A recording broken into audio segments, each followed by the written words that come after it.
자, 오늘 하나님이 주신 말씀 보겠습니다. 누가복음 15장 20절에서 24절까지 말씀입니다. 한 절씩 교독하시죠. 제가 20절 읽고 여러분들이 21절 읽고요. 24절은 같이 읽고요. 이에 일어나서 아버지께로 돌아가니라. 아직도 거리가 먼데 아버지가 그를 보고 측은히 여겨 달려가 목을 안고 입을 맞추니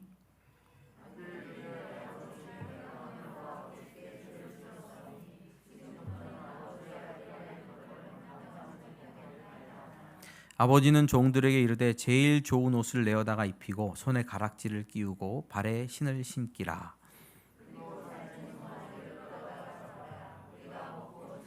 다 같이 읽겠습니다. 이 내 아들은 죽었다가 다시 살아났으며 내가 잃었다가 다시 얻었노라 하니 그들이 즐거워하더라. 아멘. 제가 초등학교 3학년 무렵에 저희가 좀 이사를 해서 멀리까지 학교를 걸어 다니게 됐습니다. 한 40분 정도 걸었나요? 수업 마치고 종종 친구네 집에 가서 이제 놀다가 집에 들어가기도 했는데 지금 기억나는데 이름이 준기라고, 걔도 홍씨였어요. 홍준기.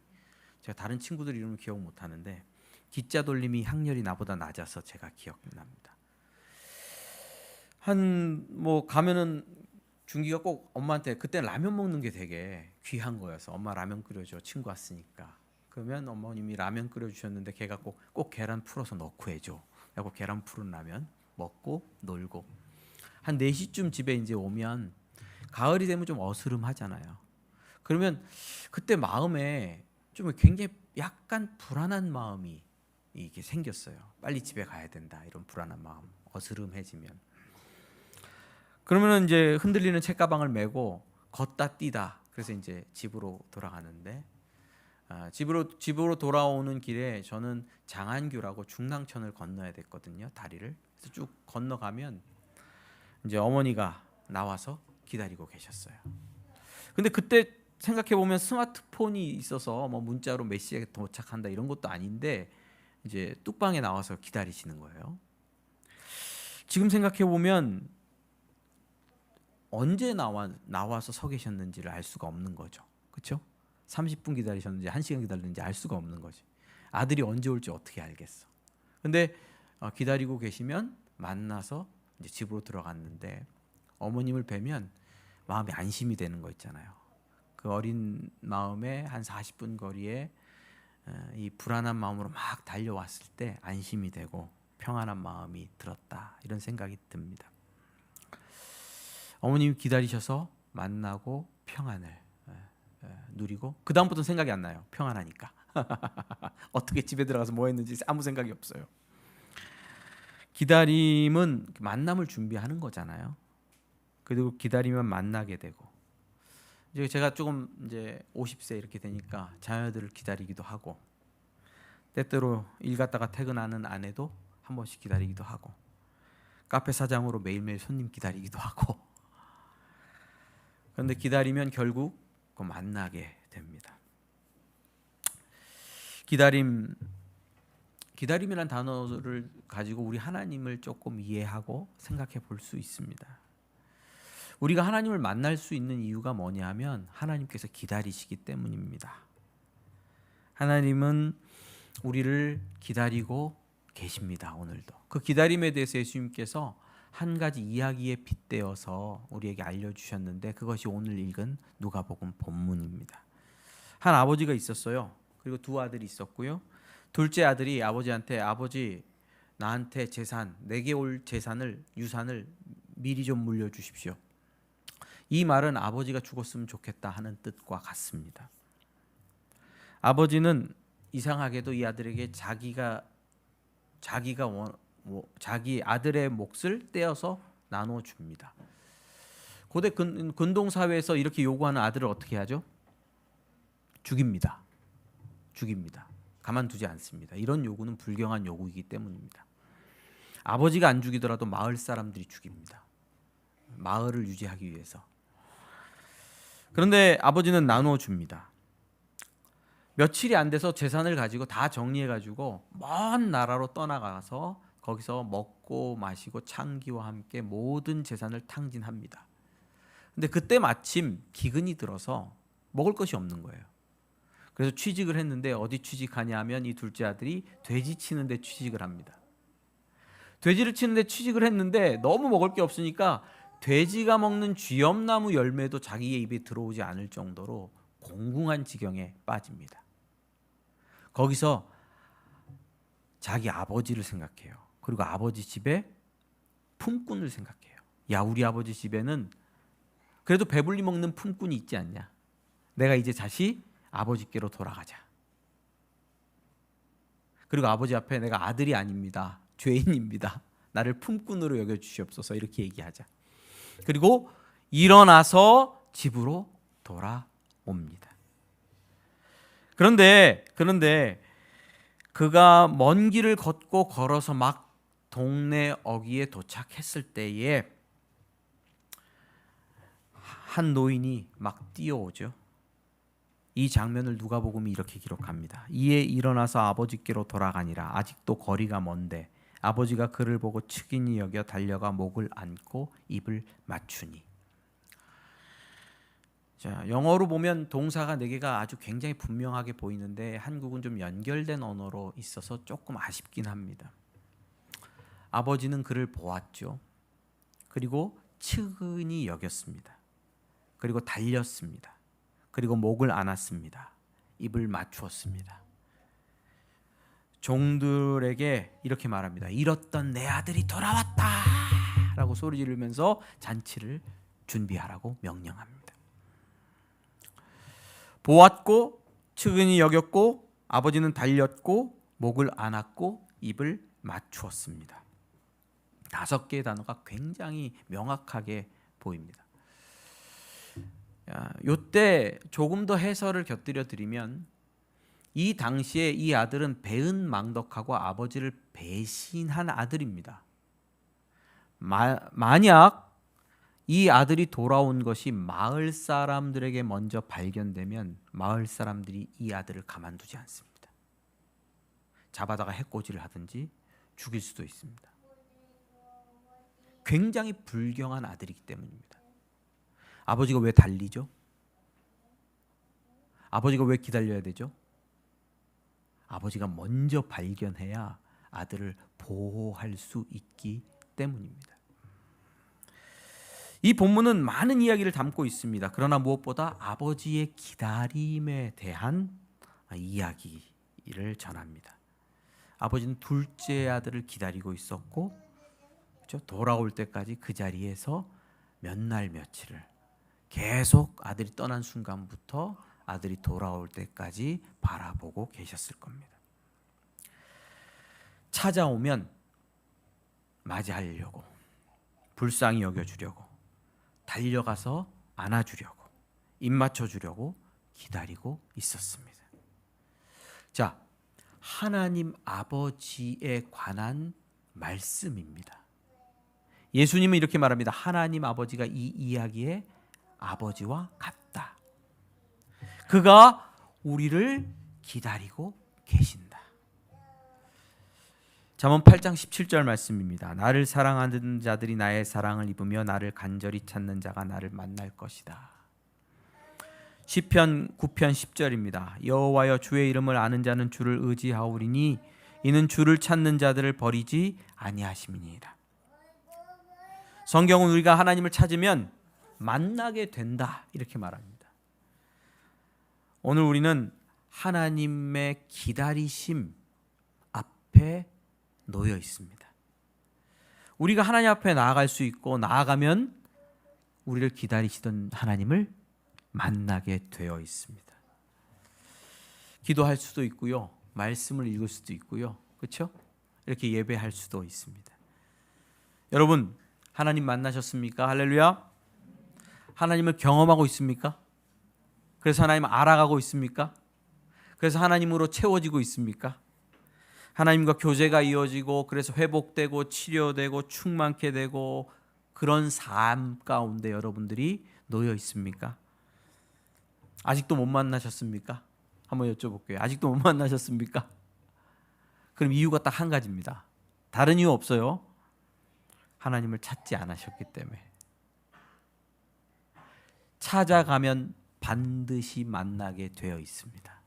왜요? 하나님은 기다리고 계시기 때문입니다. 시편 14편 2절 3절에서 이렇게 노래합니다. 여호와께서 하늘에서 인생을 굽어 살피사 지각이 있어 하나님을 찾는 자가 있는가 보려 하신즉 다 치우쳐 함께 더러운 자가 되고 선을 행하는 자가 없으니 하나도 없도다. 하나님을 찾지 않는다. 누구도 하나님을 찾지 않는다. 하나님이 하늘에서 인생들을 굽어 살펴보시는데 지각이 있어서 하나님을 찾는 자가 없다. 이게 시편의 선언입니다.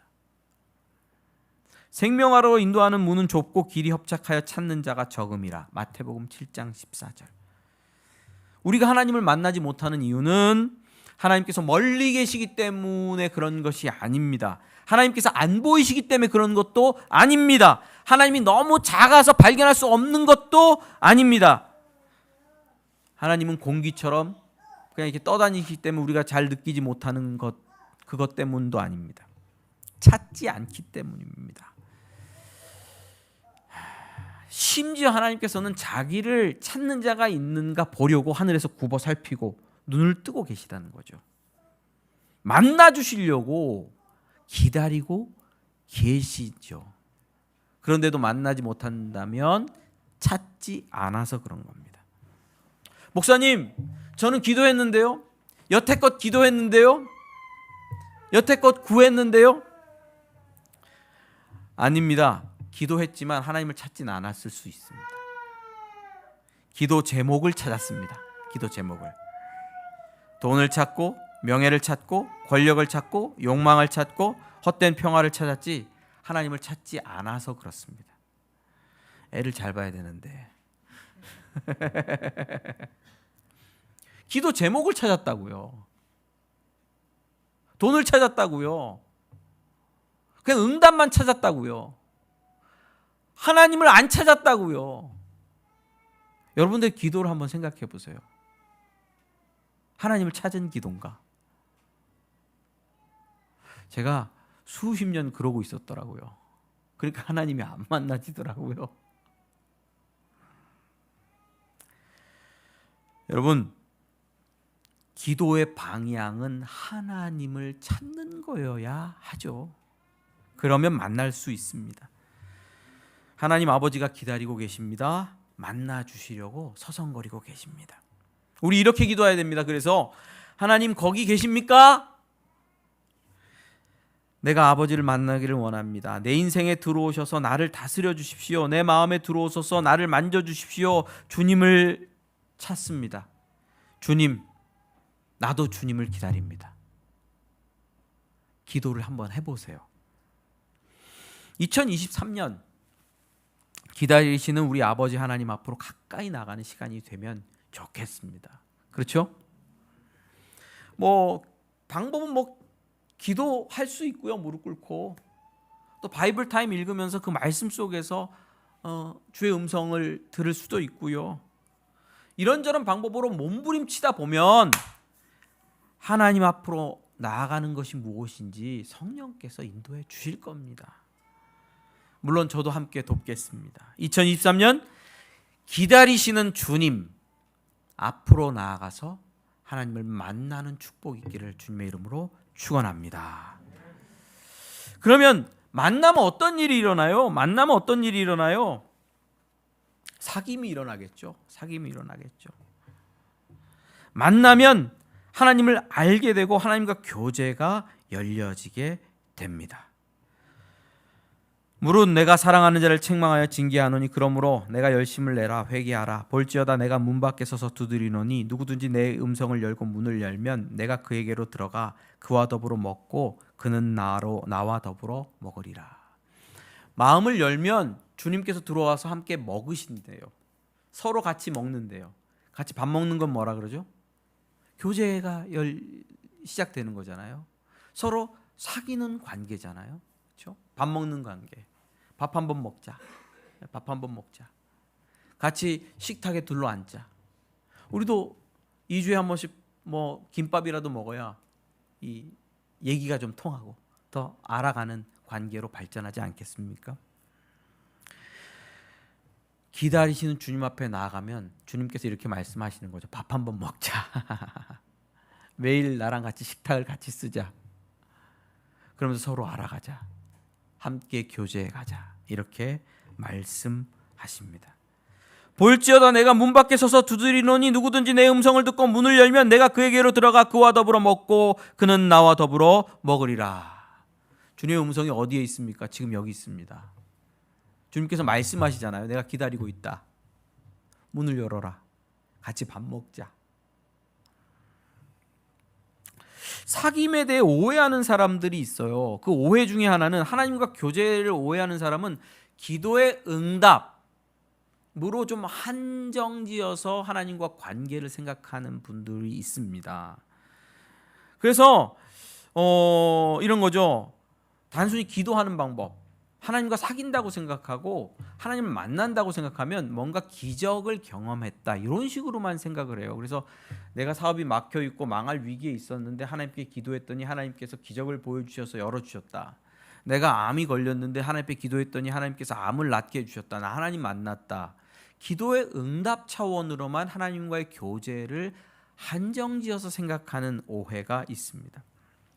그래서 이런 설교가 있어요. 기도에 응답받는 5가지 방법.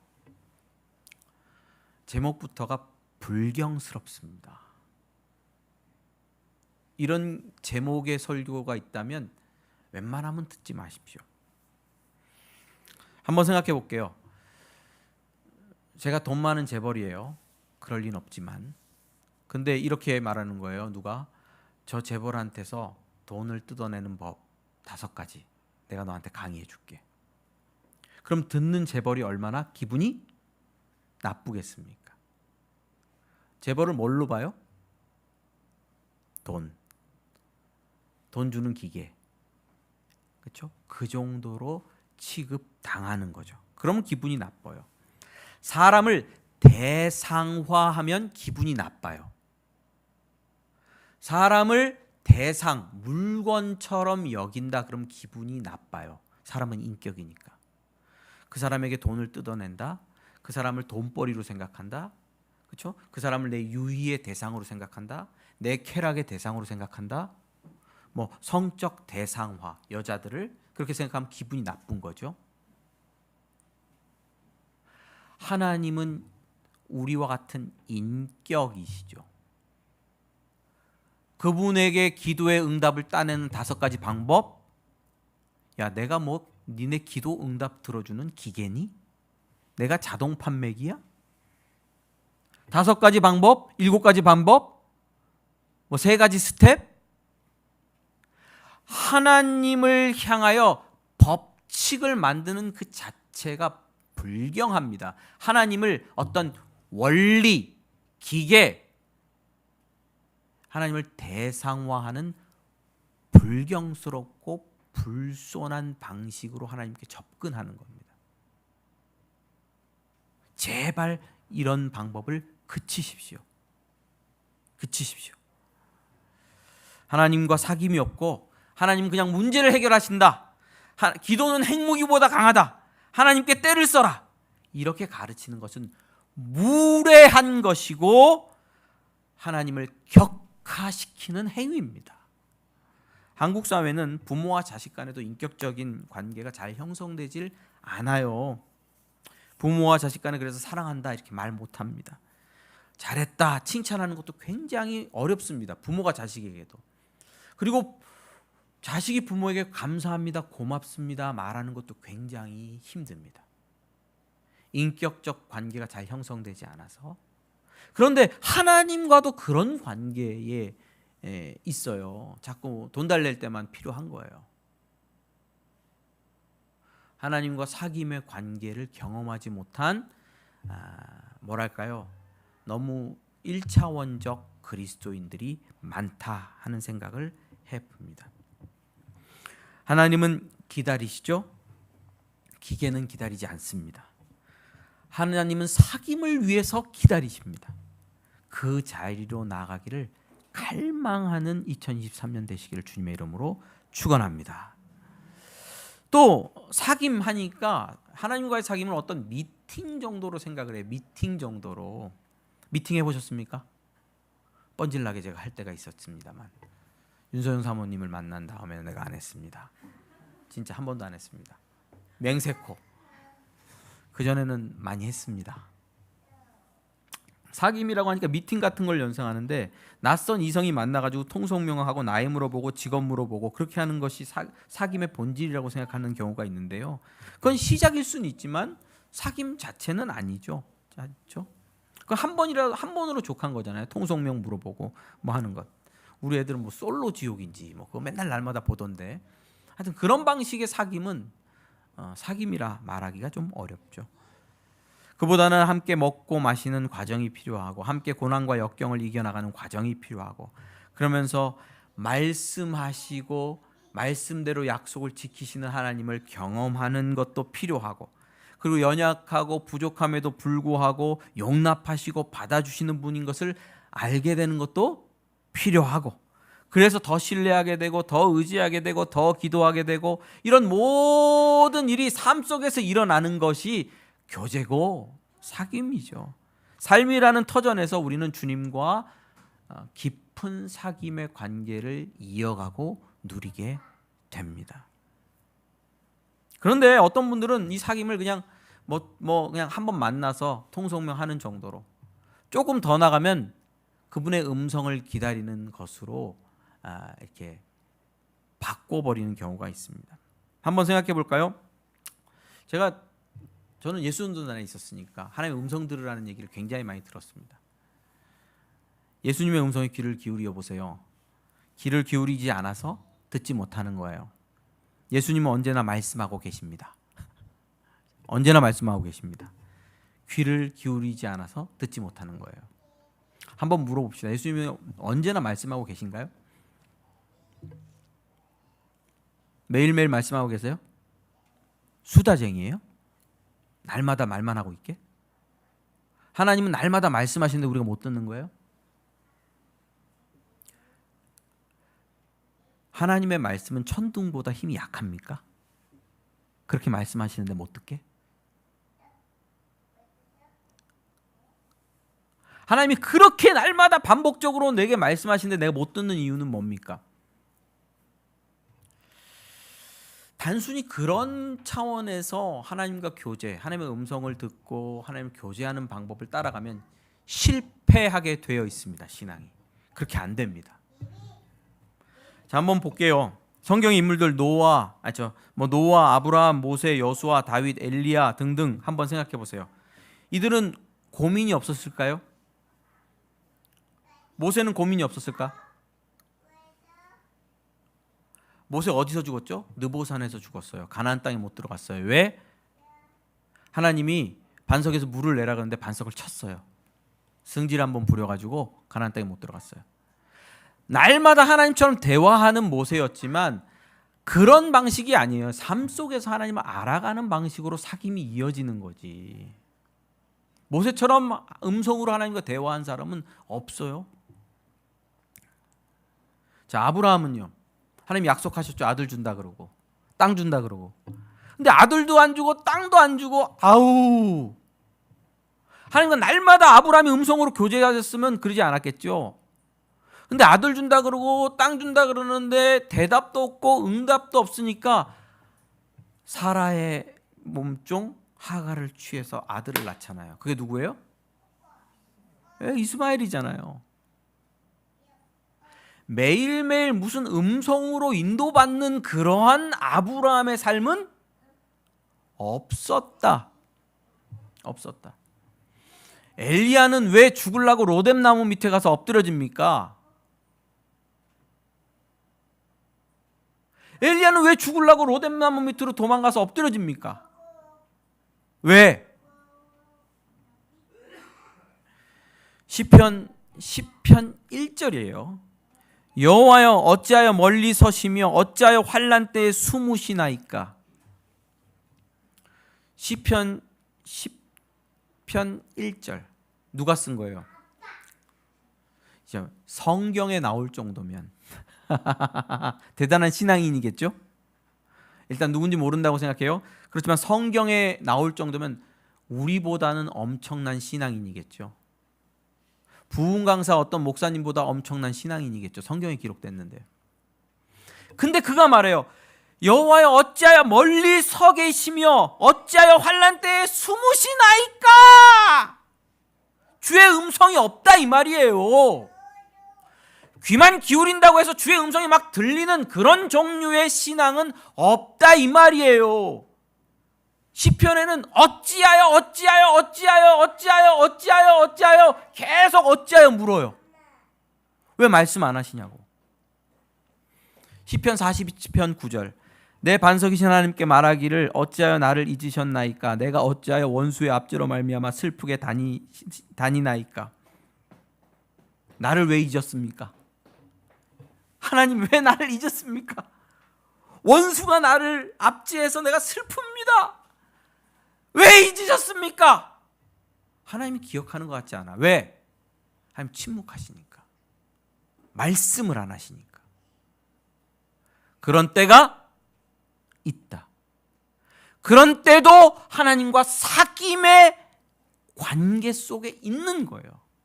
그런 침묵하심과 기다리게 하심과 인내하게 하심을 통하여 하나님이 어떤 분인지 알아가고 하나님의 선하신 뜻이 무엇인지 더 발견하게 하고, 하나님과 사귐이라는 것은 그래서 무슨 신령하게 귀가 열려서 막 뭐가 보이고 날마다 하나님의 음성을 듣고 교통하는 그런 거 없습니다. 그런 거 없습니다. 절대 그런 걸로 하나님과 사귐이 깊어지리라고 상상하지 마십시오. 저는 하나님께서 우리에게 음성으로 들려주시지 못한다고 말하는 것이 아닙니다. 때때로 들릴 수 있습니다. 왜 안 들리겠습니까? 왜 음성으로 말씀 안 하시겠습니까? 하실 수 있습니다. 그러나 매일매일 이런 방식으로 신앙생활하는 것을 하나님은 원하시지 않습니다.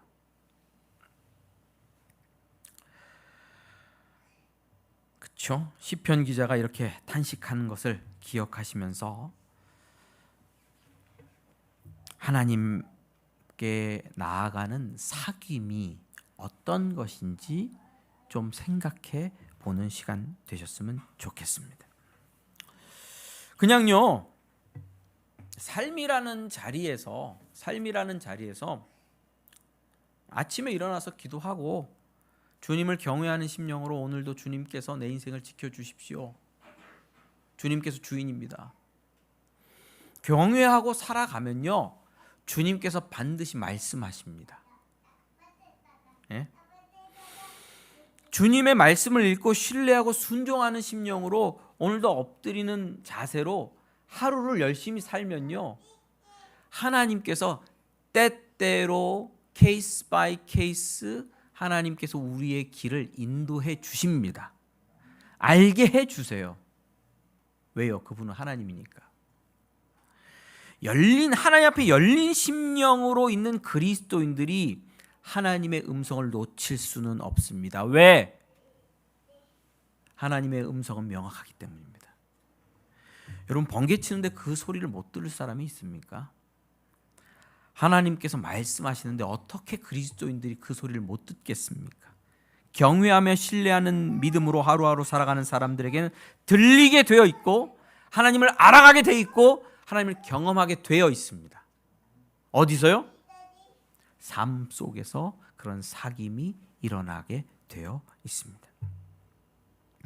결국 이런 사귐은 우리를 좋은 사람으로 성장시키는 줄 믿으시기를 바랍니다. 그저께도 제가 통화했는데 홍성일 목사님과 통화했습니다. 저희 교회 이제 저희 첫 해에 오셔서 귀한 말씀 전해주셨고 저랑 제일 친한 친구다 이렇게.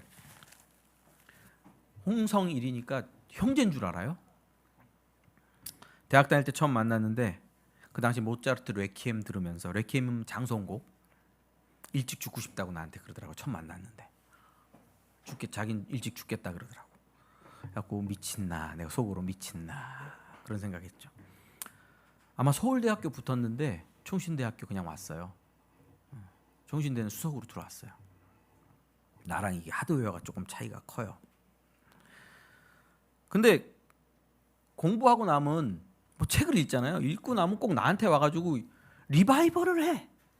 계속 그걸 얘기를 해줘. 책 읽은 내용을. 막 더럽게 어려운 책 읽고 와가지고 막 나한테 얘기를 해줘. 어떤 때는 졸려 죽겠지. 그래도 좀 사람을 이게 뭐랄까 이렇게 대접하는 심령으로 제가 다 들어줬어요. 시험 볼 때도 시험 공부하고 와가지고 나한테 막 얘기해줘요. 그러면 나는 시험 시간에 그냥 들어가서 그거 얘기해준 내용을 써요. 그리고 졸업했는데 예전에 독일에 방문한 적이 있어요. 홍성일 목사님이 교회가 저를 초대해서 부흥회를 했어요. 부흥회를 하고 한 2박 3일 정도 독일에 마틴 루터가 살던 집하고 박물관 이런 데 가고 뭐 베를린 대성당 이런 데도 갔는데 가면 옛날 거에는 다 라틴어로 써 있어요. 라틴어로. 박물관에 가도 라틴어로 써 있는데 나는 그 라틴어 무슨 관심이 있어요? 아, 저게 무슨 그 뭐 옛날 물건이구나 이렇게 보고 지나가는 관광객인데 안 가고 거기 서 있어요. 그 라틴어를 읽으라고. 읽고 이게 뭐다라고 막 줄줄줄줄 또 얘기하고. 베를린 대성당 가더니 그 중앙에 돔 밑에 눕더라고요. 눕고 그 돔에 이렇게 막 그 그림 쫙 있잖아요. 그림 쫙 있는 걸 보면서 아, 라틴어를 읽으면서 저기 무슨 팔복이래나. 팔복을 기록해 놓은 거래요. 거기다 그림이랑. 나랑 별 상관도 없는데 나는 빨리 사진 찍고 가고 싶은데. 근데요. 이런 만남과 이런 사귐을 가지면서 내가 성장하더라고요. 어쩌다 보니 꽤 어려운 책도 제가 읽더라고요. 시간은 좀 많이 걸립니다. 그렇게 어려운 책도 조금 읽어낼 수 있는 베이스가 생기더라고요. 좋은 사람과 사귐을 통해서. 또 제가 존경하는 목사님이니까 이런 얘기 해도 됩니다. 김영삼 목사님 만나서 제가 좀 성장했다 이런 느낌이 듭니다.